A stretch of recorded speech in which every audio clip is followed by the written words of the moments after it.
14장 15절부터 말씀을 가지고 오늘 은혜를 나누겠습니다. 15절 다 같이 봉독하겠습니다.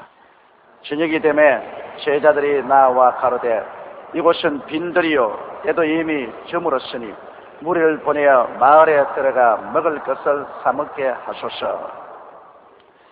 세례 요한이 헤롯 왕에게 죽임을 당하자 예수님은 굉장한 충격을 받으시고 마음이 슬펐습니다. 그래서 주님께서 고요한 곳에 가서 마음을 정리정돈하고 심신을 휴식하고 하나님과 더 교통하기 위해서 벳세다 광야로 가셨습니다. 그런데 예수님이 어느 곳에 가시든지 예수님이 가시는 것을 알면 사람들이 인산인해로 모여왔는데 예수님이 가는 것을 보고 사람들이 육로로 뛰어서 예수님이 벳세다 광야에 내리니까 벌써 그곳에 남자만 5,000명, 부녀자 기만 명, 인산인해입니다. 어느 나라에 가든지 여자 교인 수가 남자 교인의 배는 됩니다. 그러니까 남자가 5,000명이면 여자는 10,000명이 모였을 것입니다. 그리고 또 남자와 여자가 모인 것은 어린아이들이 따라오니 어린아이들 한 5,000명 보태면 최소한 더 20,000명의 군중이 그곳에 모여 있었습니다. 지금 이 자리에 모인 우리 성도 수가 한 13,000명 되는데 여러분 20,000명이 모였으니 그 인산이네죠. 그 많은 사람들 중에 또 병자가 굉장히 많았는데 그 병든 자들이 다 예수님께로부터 고침을 받으려고 하시니 이거 정말 주님이 감당할 수가 없을 정도입니다. 근데 주님께서 그들에게 말씀을 전가했습니다. 말씀을 전가했는데 그때 마이크도 없이 그 많은 사람에게 어떻게 말씀을 전가했냐고 물으니까 어떤 목사님 말하기를 듣는 사람 듣고 못 듣는 사람 못 듣고 그랬지 그렇지 않았습니다. 여러분 예수님이 내린 벳세다 광야는 그곳에 가면은 이렇게 경사같이 있습니다. 그래서 사람들이 그 경사진 언덕에 쫙 우리 교회처럼 모여 앉으면 뒤에서 갈릴리 바다 바람이 불어왔어요. 그 바람이 마이크입니다. 예수님이 조용히 말씀해도 바람이 예수님 말씀을 가지고 언덕으로 싹 말씀을 싣고 갑니다. 그래서 그곳에 있는 모든 사람들이 예수의 말씀을 다 듣도록 하나님께서 그렇게 이미 다 준비를 해놓으셨습니다. 그래서 예수님의 말씀을 그들은 듣고 그 다음에는 병자에 대한 기도를 했는데 예수님이 어떻게 그 많은 병자들을 처리했는지 내가 알 수가 없습니다. 지금 우리 성도 여기도 제가 안수하라고 내려갔다가는 내가 절단 강탄이 날 겁니다. 나 여기도 어제 얽혀서 이게 피가 났는데 어제 국민일보 평생회원 기도하가는데 그냥 안수 받으려고 내 손을 잡고 잡아 당기는데 손을 빼니까 손톱으로 깔겨가지고 여기 쫙 쥐어져 버렸어. 피가 났어. 이런 교인들 앞에도 나가서 안수하다가는 절단 강산이 날 것인데 예수님이 어떻게 안수를 했는지 제가 말로 다 알 수 없습니다. 그러나 성경에 보니까 예수님께서 병든 자를 불쌍히 여기사 주님께서 고쳐주었다고 말했습니다. 예수님이 마음이 우울하고 슬펐지만은 역시 병든 자를 보시고는 주님께서 불쌍히 여기사 주님은 자비와 긍휼이 넘쳐나는 분이신 거죠. 당신 사정을 보지 않냐고 병자를 위해서 불쌍히 여기사 오늘 또 예수님은 우리 병든 자를 볼 때 불쌍히 여기십니다. 예수 우리는 어제나 오늘이나 영원토록 동일하다고 말씀하셨습니다. 주님께서 무슨 꼭 기적을 보여주기 위해서 역사하는 것이 아니라 우리를 불쌍히 여기사 주님께서 우리 병을 친히 담당하시고 그리고 우리 연약한 것을 다 짊어지셨다고 하셨습니다. 여러분 어린아이가 아플 때 부모가 보면 어린아이 대신 앓고 싶은 마음이 여기까지 올라오잖아요. 어린아이가 아프면 저 병 내가 대신 담당해서 짊어지고 싶다는 간절한 소리인데 우리는 못 짊어지죠. 그러나 예수님은 하나님이시기 때문에 짊어질 수가 있습니다. 그래서 예수님은 결국에 우리 병 앓는 것을 너무나 불쌍히 여기사 우리 연약한 것을 친히 담당하시고 병을 짊어지고 십자가에 올라가는 것입니다. 우리 대신 주님께서 십자가에서 한없는 병의 고통을 당했어. 주님 십자가에 그냥 못 박여서 몸만 찢은 고통이 아닙니다. 우리의 병을 그 몸에 짊어지고 우리 병을 다 알아셨어요. 예수님은 정말 십자가에서 대속의 고통을 당하셨습니다. 우리 병을 다 알아셨어요. 폐병, 심장병, 관절염, 암, 간질병 할 것 없이 모든 인간의 병을 통째로 예수님이 십자가에서 다 알아셨습니다. 그러므로 그리스도의 십자가의 고난이란 인간으로서 그 높이와 깊이를 청량할 수가 없습니다. 그런데 이 저녁이 됐어요. 그 많은 사람이 아침에 일찍 아침을 먹고 먼 길을 도보로 걸어왔는데 점심 먹지 않았죠. 저녁에 또 먼 길을 걸어가려고 하니까 이젠 전부 지쳤습니다. 그래서 이 많은 군중들이 그만 풀밭에 들어눕고 주저앉아서 어찌할 바를 모릅니다. 그런데 요한복음에 보면 예수님께서 제자들을 불어놓으시고 빌립을 보시고 빌립아 어디에서 떡을 사서 이 많은 사람들로 먹게 하고 그렇게 주님께서 말씀하셨다 했습니다. 그러나 주님은 어떻게 하실지를 이미 알고 계시면서 빌립을 시험해 보고자 했다고 말씀하셨습니다. 우리 주님은 어떠한 처지에 있어도 그 문제를 해결할 방법을 알고 계십니다. 크고 비밀한 일을 주님은 가지고 계십니다. 주님이 문제를 해결하지 못할 것은 하나도 없습니다.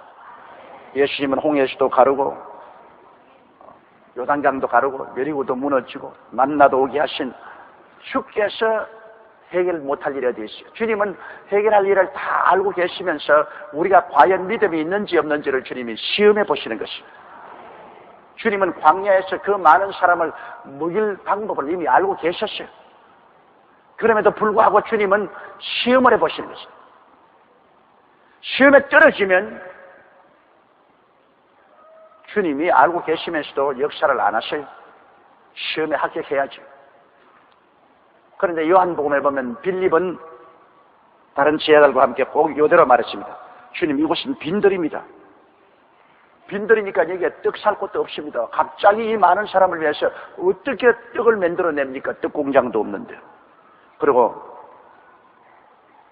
때도 이미 저물었습니다. 지금 음식 먹일 그런 경황이 없어요. 지금 시간이 없어요.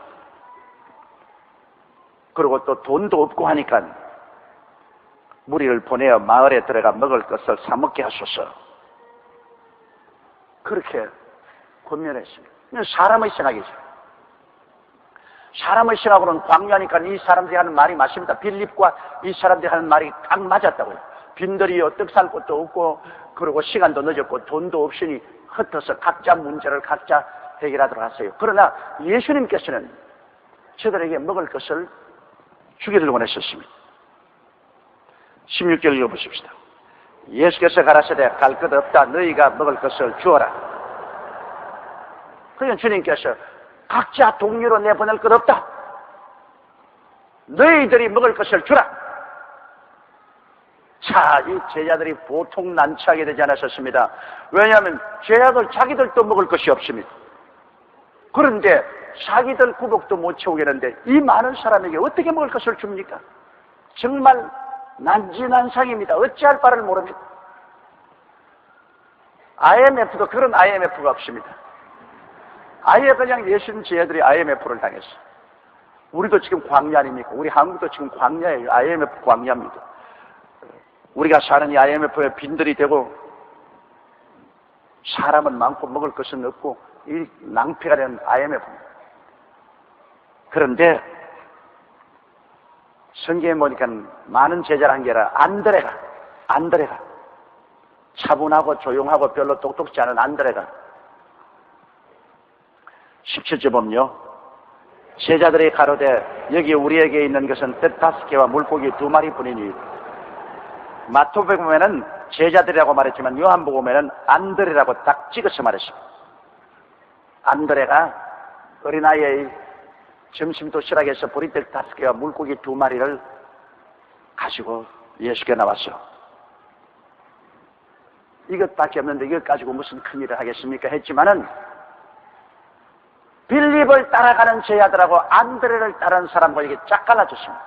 12제자 중에 몇 명이 빌립을 따라가고 몇 명이 안드레를 따라갔다는 말은 없지만은 빌립을 따라가는 사람들은 빌립과 함께 이곳은 빈돌이여 시간도 늦었고 돈도 없으니 먹일 수 없다고 말했는데, 안드레를 따라가는 사람은 안드레가 보리떡 5개와 물고기 2마리 가고 그러니까 안드레와 함께 나와가지고서 주여 여기에 보리떡 5개와 물고기 2마리가 있나이다, 그렇게 말하는 것입니다. 그러므로 여러분, 똑같은 예수님의 제자들이라도 여기에 어려움을 당할 때 태도가 다릅니다. 빌립과 빌립을 따르는 제자들은 그곳에 광야만 보았고 시간이 늦은 것만 보았고 돈 없는 것만 보았지 예수님이 계신 것을 보지 아니하셨습니다. 이게 큰 문제입니다. 예수님을 계산에 넣지 않았어요. 그러나 안드레와 그 안드레를 따른 제자들은 광야도 보았고 시간이 늦은 것도 보았고 돈이 없는 것도 보았지만 그 가운데 예수님이 계신 것을 보았었습니다. 예수님을 계산에 넣었기 때문에 예수님이면 무엇인지 할 수 있다고 믿었기 때문에 보리떡 5개와 2마리를 물고기 2마리를 구해서 온 것입니다. 이것이 여러분 우리의 생애 속에 우리가 언제나 생각해야 될 것입니다.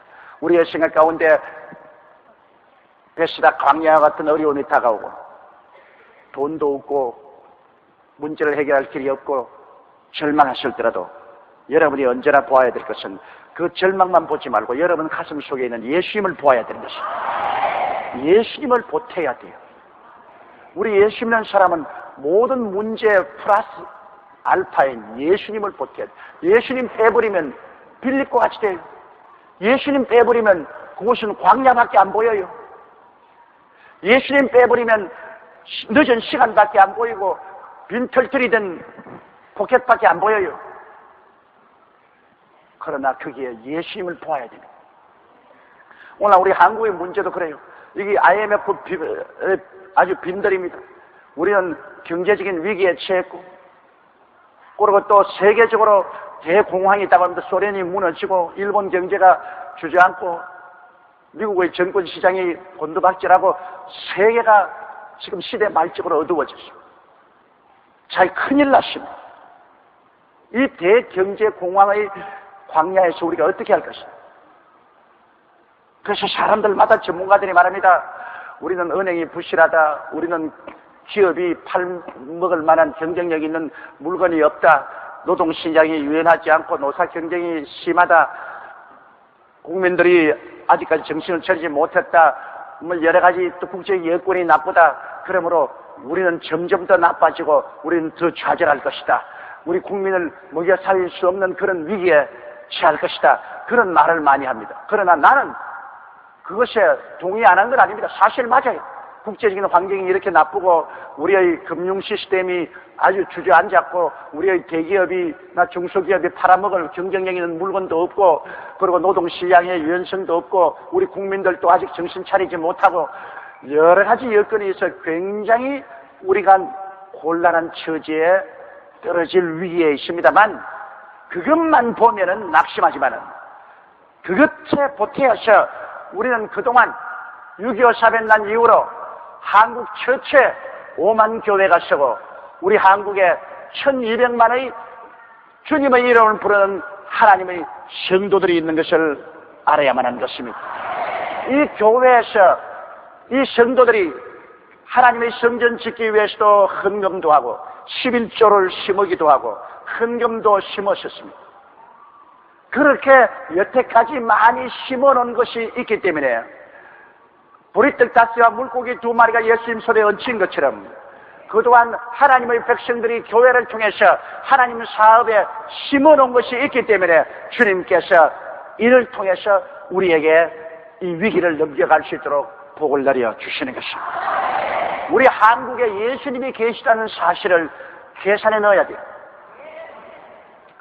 우리 한국의 전문가나 외국의 전문가들도 다 한국에 와서 좌절하고 절망하고 비관적인 말을 해도 그러나 거기에 보태어서 우리는 예수님이 계시기 때문에 우리가 주 예수를 계산해 놓고 바라보면 주님이 기적을 베풀어 주시는 것입니다. 그동안에 주님의 손에 우리는 많이 심었습니다. 우리 교회가 6.25 사변 난 이후로 주님의 손에 11조 헌금, 건축헌금, 설교헌금 등 많이 심었습니다. 여러분 심은 것이 헛되이 돌아가지 않습니다. 사람이 무엇으로 심든지 그대로 거두리라.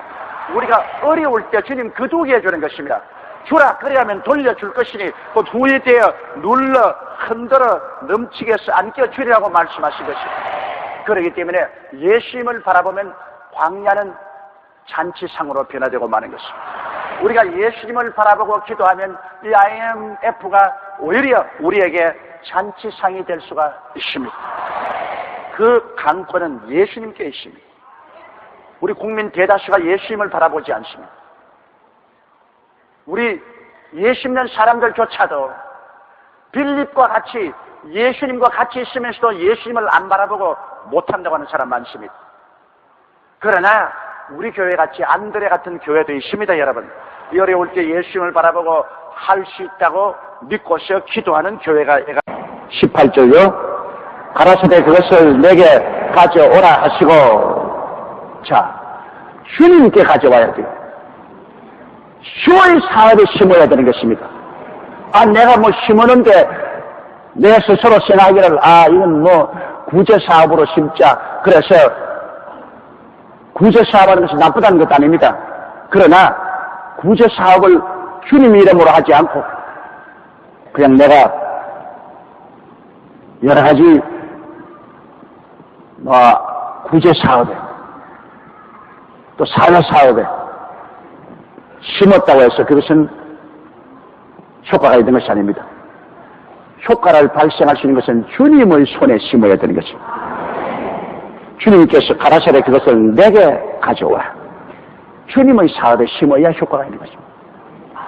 주님의 몸된 교회 짓는데, 선교사를 보내는데, 복음 증거 사업에, 더구나 우리 교회같이 이번에 국민 일부 평생 회원이라는 특밭, 이런 주님의 사업에 심어야 돼요. 우리 한국에는 국민일보가 예수님을 떼게 하고 있는 것입니다. 국민일보가 우리 한국 사회에 예수님을 떼게 하고 있습니다. 국민일보 없으면 우리 한국 사회에 예수님을 떼게 할 아무런 매스 커뮤니케이션이 없습니다. 라디오는 있지만은, 라디오는, 텔레비는 듣고 보면 지나가 버립니다. 그러나 신문지에 남아서 계속해서 예수님을 대통령 집무실에서, 장관 집무실에서, 모든 공무원에서, 모든 회사 사장, 적어도 한국을 움직이는 3만여 기관에서 모두 다 국민일보를 보고 있을 것입니다. 그 안에 예수님이 떼고 있는 것입니다. 아무리 예수님을 피하려고 해도 국민일보는 예수 그리스도를 모시고 있습니다. 예수님을 띄워요. 그러므로 세계 기독교 역사상에 예수님을 띄운 신문이 생긴 적이 없습니다. 우리 한국밖에 없어요. 우리 여의도 순복음사 세계 기독교 역사상에 처음으로 이거 시도한 것입니다. 그리고 이 시도한 것이 10년을 하루같이 성공을 했습니다. 우리 한국에 이제는 정치, 경제, 교육, 문화, 군사, 산업 모든 면에 우리 예수 그리스도 믿는 사람들의 의견을 제껴놓고 나갈 수 없어요. 우리에게 강단이 있습니다. 정부나 사회를 향한 강단이 바로 국민일보인 것입니다. 그러므로 우리 한국에서 1990년도에 일어난 가장 큰 기적 중에 하나는 국민일보라고 김중권 목사님이 늘 말합니다. 해방 이후에 우리 기독교회가 가장 자랑할 수 있는 것 중에 하나가 국민일보입니다.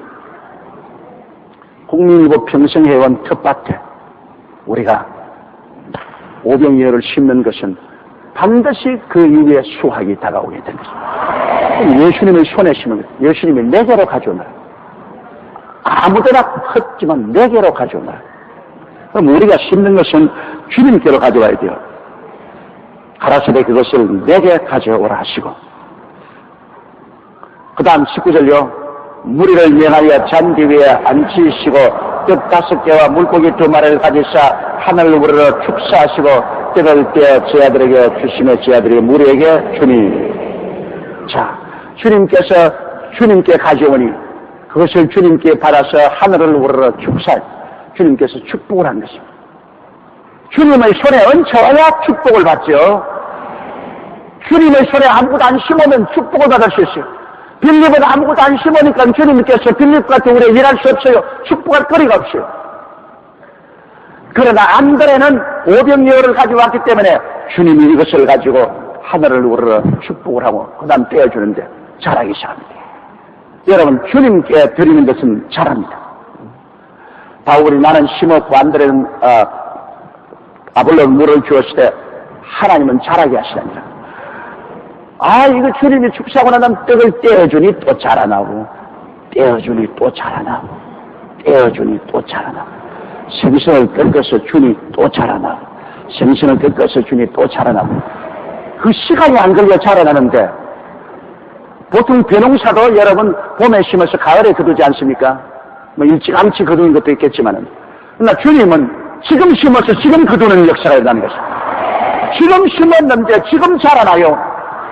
그게 하나님의 기적인 것입니다. 하나님이 하는 일에는 시간이 필요가 없습니다. 심자 즉시로 자라나고 즉시로 거둘 수 있어요. 이런 기적이 일어나는 것입니다. 심어야 자라나요. 심지 않으면 안 자라요. 그러므로 이 벳세다 광야가 바로 안드레에게는 터밭이었습니다. 터밭이었습니다. 그게 500여를 심고 난 다음에 주님께서 그 많은 2만 명의 사람을 다 배불리 먹이고 그 다음에 안드레와 그 어린아이에게 돌아온 것이 12바구니가 돌아왔습니다. 자라서 넘쳐난 사람들마다 배를 두들기고 이제 그만 먹겠다. 이제 너무 배가 불러 못 먹겠다. 그러고 난 다음 남은 게 12바구니요. 우리 주님은 그렇게 시시하고 째째하게 말하지 않습니다. 잔이 넘치나이다. 주실 때는 주님 배불리 주시고 남게 하시는 것입니다. 주님은 배고프게 하고 모자라게 하지 않습니다. 우리 주님은 풍성하신 하나님인 것입니다. 우리 아버지 하나님께서는 언제나 넘치죠. 여러분 하늘의 별들 보십시오. 얼마나 많습니까? 바다의 생선함 보십시오. 온 세계 여러분 50억 인구가 1년에 한 마리씩만 먹는다고 해도 50억 마리가 바다에서 건져냅니다. 50억 마리입니다. 그런데 사람이 생선 한 마리만 먹겠어요? 2마리 먹으면은 100억 마리입니다. 3마리 먹으면 150억 마리입니다. 그걸 매년마다 건져내는데도 하나님은 언제나 바닷속에 생선을 채워놓습니다. 왜 그러냐? 생선 알 한번 보십시오. 알. 한 마리의 생선이 그 알 보면 수억 개를 낳아요. 수억 개를. 그 하나님이 언제 채워놔요? 들에 가는 여러분, 들의 이름 모르는 꽃들 보십시오. 꽃들로 채워놨습니다. 하늘에는 별, 땅에는 꽃, 바다에는 생선, 하나님이 하시는 일은 안 채워놓은 곳이 없어요. 하나님은 다 채워. 사람은 여러분, 전쟁으로 그냥 황폐하게 만들고 살림을 다 깎아내고 사람들이 가는 곳마다 모든 것을 훼손하지만 하나님이 하시는 일은 모든 것마다 채워놓은, 모든 것마다 채워놓은. 그러므로 우리 하나님께서는 풍성한 것을 좋아하시는 하나님 것입니다. 하나님은 채워놓기를 원하시는 것입니다. 그러니까 이들에게 배고픈 사람에게 밥을 먹이셔도 위장에 채워놓고 배불리 먹게 하고 12바구니 남겼습니다. 이러므로 우리 하나님께서는 여러분 우리에게 복을 주시기를 원하시는 하나님입니다. 우리가 빈손 들고 헐벗고 굶주리고 버림받는 이러한 일을 당하기를 원치 않습니다. 이것은 우리가 하나님을 불순종하고 하나님을 멀리 떠나고 죄를 지어서 그렇죠. 하나님 품속에 떠난 탕자와 같이 하나님 아버지를 멀리 떠나가지고서 흐랑방탕에 살다가 기근을 만나서 자기가 돼지 소굴로 내려가고 벌거벗게 되었지. 아버지가 그렇게 만든 건 아닙니다. 아버지를 믿고 순종하고 아버지 집에 살았으면 언제나 모든 것이 넉넉했겠죠. 아버지를 떠나니까 그렇지. 오늘날 이 세계가 아버지를 떠났기 때문에 오늘 이 대경제적인 공황도 당하고 어려움을 당하지. 아버지의 품에 있으면 아버지가 책임져 주는 건 마땅한 일이죠. 어디 아버지가 자식 안 돌봐준 거 보았습니까? 우리가 아버지 품에 있으면 아버지가 돌봐 주게 되어 있는 것입니다. 그래서 보리떡 5개와 물고기 2마리를 주님께서 가지고 축복을 하시니 막 자라기 시작했어요. 무지무지하게 자랐어요. 그래서 20절 보십시다. 다 배불리 먹고 남은 조각을 10개 바구니에 차게 거두었으며 먹은 사람은 여자와 아이 외에 5,000명이 되었더라. 그러므로 여자와 아이들 외에 남자만 5,000명. 그 많은 사람이 배불리 먹은 것입니다. 이 사건을 보고 우리가 깨달을 것은 왜 이런 사건을 성경의 기록에 놓았을까요? 그것은 하나님이 우리에게 깨우침을 주려고 하는 것입니다. 그 깨우침이 뭐냐? 아무리 너희 삶이 광야와 같을지라도 광야만 바라보지 말고 광야 가운데 계신 예수님을 반드시 계산해 넣어라. 아무리 어려움에 처해도 내 속에 계신 예수님을 계산해 넣어라. 그리고 그냥 예수님께 나와서 주여 주여 하지 말고 반드시 하나님이 주시는 믿음의 텃밭에 심어라. 내가 가지고 있는 것으로 심어라. 심지 않고 거두는 법이 없고 안 심은 것이 자랄 리가 없다. 그러므로 반드시 심어라. 그러면 내가 자라게 해서 문제를 내가 해결하겠다는 것입니다. 이 교훈을 가르치기 위해서 주님이 이것을 주신 것이. 그러므로 IMF를 당한 오늘날 우리에게 정말로 주님이 주신 멋진 교훈입니다. 예수 그리스도 어제 나오는 날 영원토록 동일하시며 주님은 이 광야 같은 한국에 와 계십니다. 여기 와 계셔요. 그러면 우리는 항상 주님을 바라보고 그리고 우리는 주님이 주시는 텃밭에 심어야 돼요. 주님이 내게로 가져오라 했으니까 주님이 하시는 손, 주님의 사업은 바로 주님의 손입니다. 주님의 손에 심어야 돼요. 주님의 손에 심어. 다른 데 심어서 안 돼요. 그게 주님께서 아무에게나 텃밭을 주지 않아요. 주님이 복 주시려고 하실 때 주님이 텃밭을 주시는데 주님이 주시는 텃밭에 심어야 돼요. 그럼 곧장 자라요. 곧장. 구원으로 자라고 치료로 자라고 축복으로 자라고 문제 해결로 자라고 하나님의 능력으로 자라기 시작하는 것입니다. 그러므로 이와 같은 예수님을 우리가 모시고 살게 되면 우리의 삶 속에 걱정할 것이 없어요. 어떠한 위기와 환란이 다가와도 예수님이 나와 같이 계십니다. 내가 비록 사망의 엄청난 골짜기로 달릴지라도 해를 두려워하지 않을 것은 주께서 나와 함께 계심이라. 아무리 사망의 엄청난 골짜기로 가더라도 주님이 함께 계시면 주님을 계산해 넣으면 우리가 그곳에서 주의 도움을 받기 위해서 믿음의 씨앗을 심고 기도하면 기적이 일어나게 되는 것입니다. 심고 거두는 법칙은 우리의 생활 속에 떼낼 수가 없습니다. 그것은 우리의 현실적 삶에 사업하는 사람도 투자를 해야 거둘 수 있습니다. 아무것도 투자 안 하고는 하나님이 자라게 할 수 없습니다. 구멍가게라도 하나 투자해놔야 하나님이 자라게 해주시는 것입니다. 농사 짓는 사람도 씨를 심어 놓아야 하나님이 자라게 해주시는 것입니다. 그리고 우리가 하나님께 축복을 받으려고 하면 하나님의 손길에 우리가 심어야 우리 기도를 통해서 물을 주면 자라게 되는 것입니다. 모든 것은 심고 거두는 법칙으로 역사하는 것입니다. 그 다음 22절요. 예수께서 즉시 제 아들을 저쪽하사 자기가 무리를 보내는 동안에 배를 타고 앞서 건너편으로 가게 하시고, 주님께서는 제 아들을 저 건너편 게네사렛 호수의 건너편 도시 가버나움 곁에 있는 게네사렛 그 도시로 빨리 제 아들을 먼저 가라 그랬습니다. 제 아들은 너희 먼저 배 타고 가라. 그러한 주님은 그 사람들을 다 흩어보냅니다. 이제 다 집으로 돌아가시오. 여러분 다 집으로 돌아가시오. 그리고 제 아들은 전부 다 주님께서 배를 타고 먼저 가라 했는데 항상 제자들은 예수님과 같이 있었습니다. 그런데 그날따라 예수님은 자꾸 제자들 보고서 너희들 먼저 배를 타고 앞서서 건너가라고 말씀하실 때는 주님이 무슨 계획이 있어서 그런 거죠. 주님이 당신 자신을 비상하게 제자들에게 계시하고 싶은 계획이 계시기 때문에 제자들을 먼저 보낸 것입니다.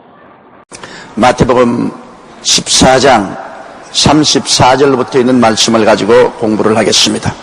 마태복음 14장 34절 다 같이 읽으시겠습니다. 저희가 건너가 게네사렛 땅에 이르니,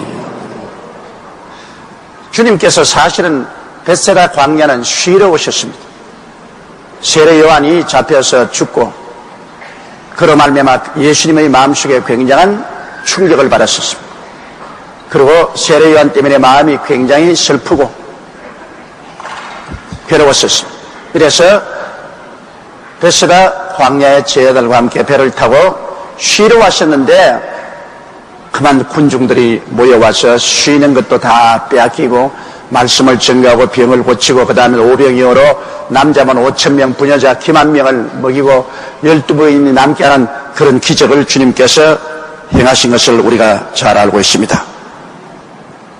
그래서 예수님께서는 물으로 걸어오셔서 베드로와 함께 배를 타고 저 건너편 예수님이 본부로 삼으신 가버나움 곁에 있는 게네사렛 땅으로 주님께서 건너오시게 되었습니다. 우리 35절 읽읍시다. 그곳 사람들이 예수신 줄 알고 그 근당에 두루 통제하여 모든 병든 자를 예수께 데리고 왔어.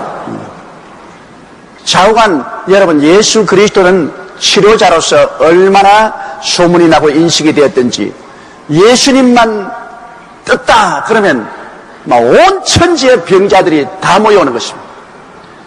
죄인이 모여오는 것이 아니라 먼저 병자들이 모여오고 병자들에게 묻어서 죄인들이 모여왔던 것입니다. 예수님은 여러분 그 생애 동안에 철저히 병을 고치는 치료자로서 너무나 사람들 속에 깊이 인상박히고 인식되었습니다. 예수님께서 오시고 가시는 곳에 치료하지 않은 적이 없습니다. 이러므로 예수께 가면은 반드시 치료를 받는다는 것은 상식에 있었습니다. 오늘날은 그렇지 않아요. 여러분, 오늘날 예수 그리스도의 교회는 치료하는 곳이라 이렇게 확연히 사람들이 알아야 될 것인데 계속해서 교회 자체에서 우리 주 의종들이 기적은 2000년 전에 이미 지나갔다. 기적은 일어나지 않는다. 오늘날 예수님 치료하지 않는다. 예수님께 하시는 죄만 회개하고 구원만 받으라. 치료받으라는 예수께로 나오면 안 된다. 이와 같이 예수님의 소원과 정반대되는 그런 설교를 굉장히 많이 했습니다. 오늘날 또 예수 그리스도의 진실한 뜻과 정반대되는 그런 가르침을 하는 주의 종들이 많습니다. 병 고치러 오면 꾸짖고 우리 교회는 병 고치는 곳이 아니다. 우리 교회는 병자 위한 기도를 하는 것이 아니다. 그래 꾸짖습니다. 그것은 예수 그리스도의 심정을 몰라서 그런 것입니다. 여러분, 예수님께서는 이 땅에 태어나서 그 사역의 3분의 2는 병 고치는 데 보내시고 주님께서 마지막 겟세마네 동산에서 말고 귀가 베드로의 칼에 떨어졌을 때 그 귀를 주어서 봉합해 주셨습니다. 십자가에 못 박기 위해서 잡혀가는 그 마당에도 주님은 최후로 치료를 하셨습니다. 그러고 난 다음 십자가 올라가실 때 우리 연양을 친히 담당하시고 병을 짊어지고 가셨습니다. 그냥 올라간 것 아닙니다. 큰 짐 지고 우리가 인생이 다하는 모든 병을 다 주님께서 그 몸에 걸머지고 그 십자가에서 6시간 동안에 그 병을 다 알았습니다. 우리 연양을 감당하시고 병을 짊어지셨으니까 병 알아야죠. 주님은 십자가에서 온갖 인생의 질병을 다 당하시고 주님께서 내가 다 이루었다 하실 때 그 병의 대가를 청산해버린 것입니다. 이러기 때문에 오늘날 우리가 예수 이름으로 병고침을 받기를 소원해야 되고 또 병고침을 위해서 담대하게 기도할 수 있는 것은 예수께서 십자가에서 대가를 지불했기 때문인 것입니다. 주님께서 청산했으므로 우리는 강하고 담대하게 병고침을 주장할 수 있습니다. 병의 뿌리는 마귀에게 있는데 마귀가 그렇게 쉽게 물러가지 않습니다. 마귀는 쫓겨나가면 갈 데가 없기 때문에 어마어마한 고집을 가지고 병을 붙잡고서 늘어집니다. 그러나 우리가 확실한 진리를 알면 우리가 흔들리지 않습니다. 거짓을 믿었다면 흔들리지만은 참된 진리를 아는데 우리가 흔들립니까? 그러므로 우리는 주 예수 그리스도 이름과 그 십자가의 대속의 은총을 의지하고 강하게 몰아붙여야 되는 것입니다. 세례 요한 때부터 지금까지 천국은 침노를 당하느니 침노하는 자가 빼앗느니라. 침노한다, 빼앗는다는 말은 여러분 보통 말이 아닙니다. 침노하기 위해서는 막는 세력이 있습니다. 여러분, 못 들어오게 결사적으로 막는데 이쪽에서는 무지무지한 능력으로 침노에 들어갑니다. 우리가 침노하는 것은 기도의 침노입니다. 마귀가 막 막으니까 기도가 안 나오죠. 낙심되죠. 힘이 듭니다. 오르막길에 올라가는 같이 기도가 힘이 든다고요. 그래도 막 참고 땀을 뻘뻘 흘리면서 힘을 쓰고 애를 써서 기도를 하고 밀고 들어가는 겁니다. 혼자 침공하는 것보다는 두 사람이 힘을 합쳐서 침공하는 것이 더 쉽고, 세 사람이 힘을 합치면 침공하는 것은 아주 쉽죠. 그래서 마귀의 진을 밀고 들어가면 마귀는 막기는 막아도 지는 전쟁을 하고 있습니다. 이미 십자가에서 예수에게 패배했었습니다. 그렇기 때문에 마귀는 최후의 발버둥을 쳐도 그는 지는 전쟁을 하고 있습니다. 결국 집니다. 그러나 요행을 바라고 있습니다. 혹시 진리를 모르는 성도들이 조금 침공해 보다가 저항이 심하니까 그만 낙심하고 포기할 것을 요행을 기대하면서 마귀는 막고 있는 것입니다. 그러나 우리가 진리를 알고 막 침공에 들어가면 마귀의 진은 무너지고, 그리고 마귀가 있는 것을 우리가 빼앗습니다. 빼앗는다는 것은 강제성이 있습니다. 비는 것도 아니고 양도해달라고 사정하는 것도 아닙니다. 그냥 덮치는 겁니다. 강제로 소유하는 겁니다. 이러므로 우리에게 주님 주신 이 천국은 우리가 마귀가 그것을 아직까지도 우리 못 차지하게끔 막고 있지만은 우리가 기도와 믿음으로 그냥 강제로 기도하고 들어가서 믿음으로 강제로 점령을 하면 우리의 것이 되는 것입니다. 그렇기 때문에 진리를 모르고는 그렇게 할 수가 없어요. 우리가 확실히 진리를 알고는 무시무시한 결단력을 가지고 어마어마한 믿음으로 그냥 막 밀고 들어가고 막 빼앗아야 되는 것입니다. 마귀는 악한 마귀입니다. 여러분, 악한 마귀이기 때문에 마귀가 그렇게 고분고분하지 않습니다. 최후의 발악을 하고 난 다음에 입에 거품을 물고 뒤로 나져빠지고 떠나가는 것입니다. 마귀를 그렇게 쉽게 보면 안 됩니다. 마귀가 정사와 권세는 다 빼앗겼지만 이제는 막갚합니다. 마귀는 지금은 막갚아요. 이제는 될 대로 되라고. 그래가 있는 힘을 다해가지고서 발버둥을 치는 겁니다. 그러나 우리 성도들의 기도와 믿음 앞에 무너지는 겁니다. 이러므로 여러분께서 기도에 힘쓰고 단호한 믿음을 가지고 나가면 병고침을 받습니다. 이래서 예수님이 가시는 곳에는 근방에 두루 통제하여 모든 병자를 예수께 다 데려나왔으니 뭐 병든 자만 인산이냅니다. 오늘 사실 예수 그리스도가 교회에 와서 임재해 있다면 그 교회가 병자로서 꽉 들어 차야 됩니다. 그게 은혜로운 교회입니다. 예수님이 살아서 역사한다면 그 교회의 병자들이 꽉 들어 차야 돼요. 교회에 병든 자가 없이 건강한 사람만 꽉 들어 차 있으면 그곳에 이론에 대한 그리스도의 복음은 있고 살아서 역사하는 예수님의 임재가 없다는 증거인 것입니다. 예수 그리스도는 어제나 오늘이나 영원토록 동일하시고 너희 두세 사람이 내 이름으로 모인 곳에는 내가 너희와 함께 있겠다고 하시는데, 예수님 함께 계시면 병자가 끊임없이 고침을 받아야죠. 끊임없이 병자들이 모여오고 병자에게 묻어서 죄인들이 오고, 그래서 병이 낫고 죄인들이 회개하고, 이런 역사가 교회에 일어나야 교회에 살아있는 운동이 있는 것입니다. 36절요. 다만 예수의 옷가에라도 손을 대게 하시기를 간구하니 손을 대는 자는 다 나음으로 들으리라. 뭐 일일이 예수님에게 안수받으려고 하지 않아요. 예수님의 옷가에 손만 대면 나아요.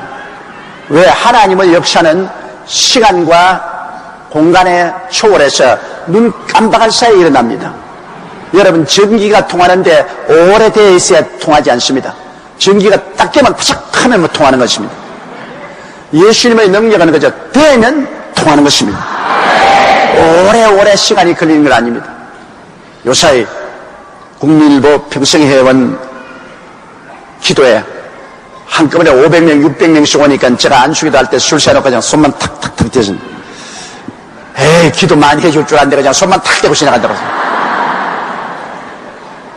여러분에게 기도하기 주기 전에 나 혼자 하나님께 오랜 기도를 하고 그러고 난 다음에 하나님, 이 손을 얻는 것은 내가 얻는 것이 아니라 하나님이 내 손을 사용해서 얹으십시오. 그래서 그때 안수하는 그 손은 내 손이 아닙니다. 우리 주님께 빌려준 손인 것입니다. 우리 주님이 손 빌려서 하는데 뭐 주님 옷자락만 잡아도 역사하는데 그래도 사람 손을 빌려서 머리 한번 탁 때려주는데 얼마나 좋습니까? 효과가 있는 것입니다, 여러분. 하나님 능력이 있어요. 나중에 심지어 베드로 때는 베드로의 그림자만 지나가도 병이 났다. 이 하나님과 연결하는 것은 내 마음의 믿음의 준비만 있으면 뭐 옷자락에 손을 대도 낫고 나중에는 심지어 베드로의 그림자만 지나가도 낫고 그 다음에는 바울이 앞치마를 가지고 갖다 줘도 귀신이 쫓겨나고 병이 난 것입니다. 문제는 우리 마음의 믿음에 있는 것입니다. 마음에 기도하고 믿음으로 준비되어 있으면 주님과의 접촉이 대반이 이루어지는 것입니다. 그러나 우리 마음이 죄로 무디어 있으면 여러분 전기가 통하는데 여기에 막 온갖 저항체가 붙어 있으면 전기가 통하지